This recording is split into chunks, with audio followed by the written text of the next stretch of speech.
Do you plan to ask President Bukele to help return the man who your administration says was mistakenly deported?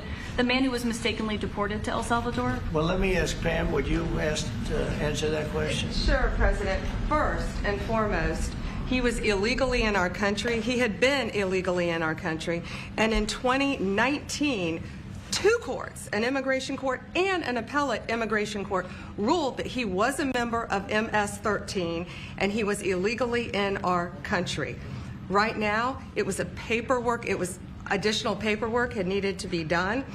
That's up to El Salvador if they want to return him. That's not up to us. The Supreme Court ruled, President, that if, as El Salvador wants to return him, this is international matters, foreign affairs, if they wanted to return him, we would facilitate it, meaning provide a plane.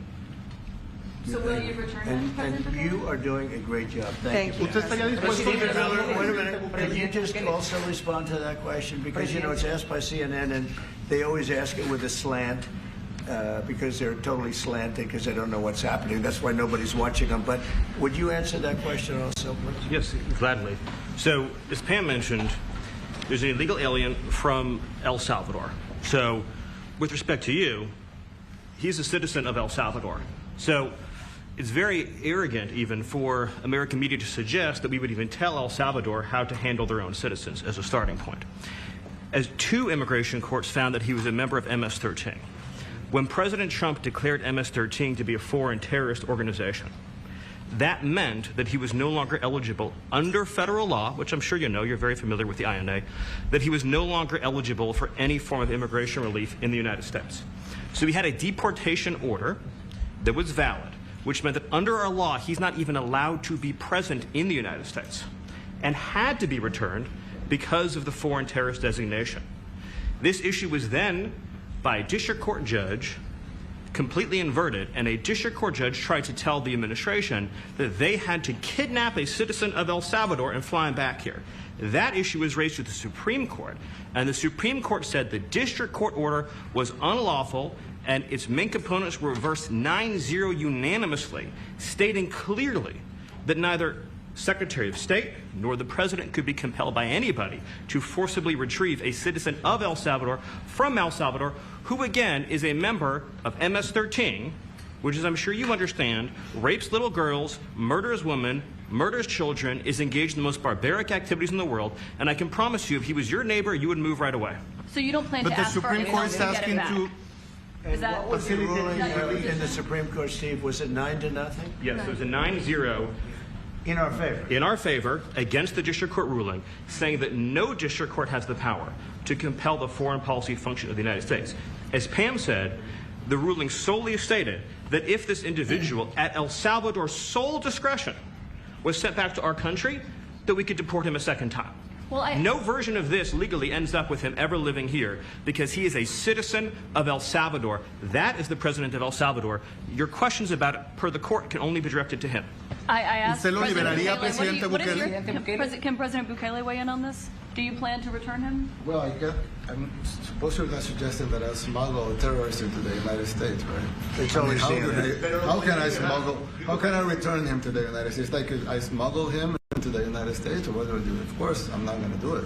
It's like, I mean, the question is preposterous. How can I smuggle a terrorist into the United States? I don't have the power to return him to the United States. So you can release him inside El Salvador? Yeah, but I'm not releasing, I mean, we're not very fond of releasing terrorists into our country. I mean, we just turned the murder capital of the world into the safest country of the Western Hemisphere, and you want us to go back into the releasing criminals so we can go back to being the murder capital of the world? No, that's not going to happen.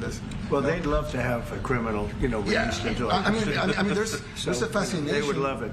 Yeah. They're sick. These are sick people. Marco, do you have something to say about that? Yeah, I mean, Stephen outlined it. I don't understand what the confusion is. This individual is a citizen of El Salvador. He was illegally in the United States and was returned to his country. That's where you deport people, back to their country of origin, except for Venezuela that wasn't refusing to take people back, or places like that. I can tell you this, Mr. President, no, the foreign policy of the United States is conducted by the President of the United States, not by a court. And no court in the United States has a right to conduct the foreign policy of the United States. It's that simple. End of story. And that's what the Supreme Court held, by the way, to Marco's point. The Supreme Court said exactly what Marco said, that no court has the authority to compel the foreign policy function of the United States.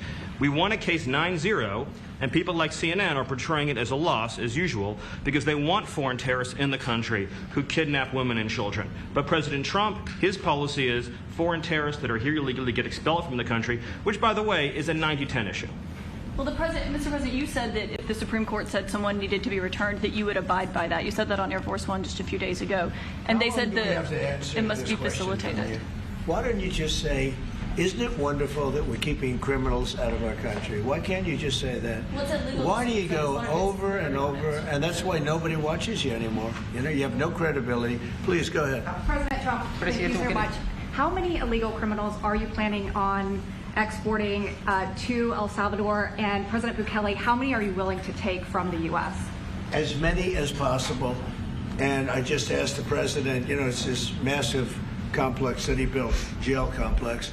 I said, can you build some more of them, please?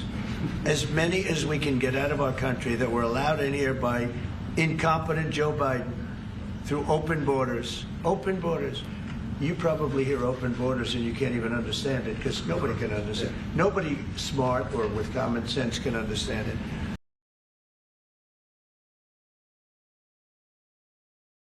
Incredible law enforcement officers are arresting violent illegal aliens from American communities every day. Here are a few examples from the latest ICE report, which I received this morning. ICE Los Angeles arrested a 54-year-old citizen of Mexico convicted of rape by threat, sodomy with a person under 14 years, and kidnapping in San Jose, California. ICE Houston has arrested a 23-year-old citizen of Mexico convicted of predatory criminal sexual assault of a child in Cook County, Illinois. ICE Houston arrested a 64-year-old citizen of Honduras convicted of murder in Los Angeles County, California. ICE Chicago arrested a 49-year-old citizen of Guatemala convicted of assault and arson in Prince Williams, Virginia, not far from here. ICE Denver arrested a 36-year-old citizen of Mexico who is registered as a sex offender and has been convicted of sexual assault of a child in Lake County, Colorado. ICE Baltimore arrested a 50-year-old citizen of China convicted of sex trafficking in Bel Air, Maryland. And ICE Boston arrested a 46-year-old citizen of Jamaica convicted of 3 counts of rape of a child and 2 counts of indecent assault and battery of a child under 14 in Boston, Massachusetts. President Trump and our administration will not rest until every single violent illegal alien is removed from our country. The safety of the American people is too important to settle for anything less. On that note, the Democrat and media outrage over the deportation of Abrego Garcia, an MS-13 El Salvadorian illegal alien criminal who is hiding in Maryland, has been nothing short of despicable. Based on the sensationalism of many of the people in this room, you would think we deported a candidate for Father of the Year. That's because, unfortunately, many in this country care more about this quote-unquote Maryland father, a legal alien MS-13 gang member, than a Maryland mother and an American citizen who was brutally murdered at the hands of a different illegal alien. Of course, I am referring to Rachel Morin. And if you didn't see yesterday, a Maryland jury found illegal alien Victor Antonio Martinez Hernandez guilty of murdering Rachel Morin in August of 2023. She was a 37-year-old mother of 5 who was jogging in an otherwise safe community northeast of Baltimore when this monster ambushed, strangled, and beat her to death before stuffing her brutalized body in a tunnel drain. The Morin family finally got justice yesterday, but they will never get Rachel back. Our hearts go out to Rachel's family, her 5 children, and her mother, Patty, who has suffered the unimaginable loss of her daughter. Pierce, you had just mentioned Rachel Morin, and I'm a Maryland man, and I think most Marylanders appreciate what you were saying today. We've seen that Chris Van Hollen, who was Rachel Morin's senator, basically threatening to fly to El Salvador to press for the release of someone who was in America illegally.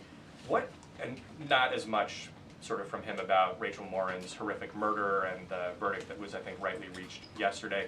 What does the administration think about the priorities we're seeing from Senate Democrats in terms of illegal immigrants instead of the work that agencies like ICE and DHS are doing with the Trump administration? It's mind-boggling, the priorities of the modern-day Democrat Party. I think it's atrocious that you have Democrats in Congress on Capitol Hill who swear an oath to protect their constituents and to serve them in Washington, D.C., spending more time defending illegal immigrant gang members than their own constituents and law-abiding American citizens like Rachel Morin. And I saw the president personally on the campaign trail, and I continue to see him in his role as president of the United States, put American families first, reach out to the victims, the families of victims at the hands of illegal immigrant crime, and frankly, the actions and the words of the Democrat Party prove they could not care less about the American public. And maybe if they did, they'd see a bit higher approval ratings right now. Thanks for being here with us today.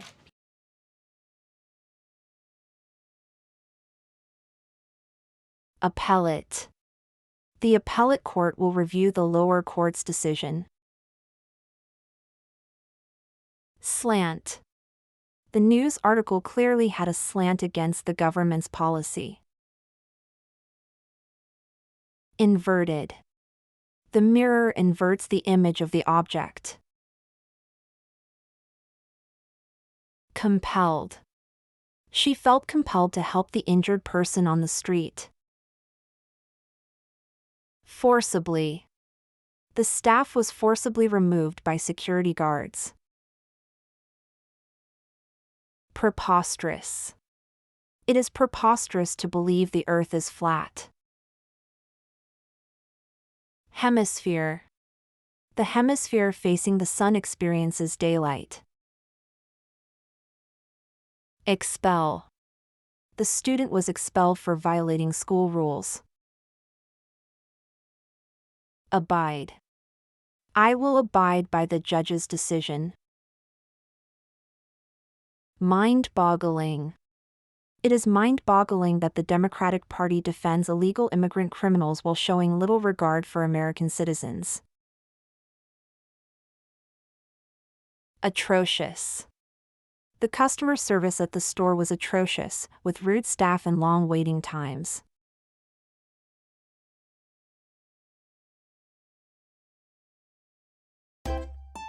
If you enjoy this content, please consider subscribing to my channel to stay up to date with future videos. Thank you for watching.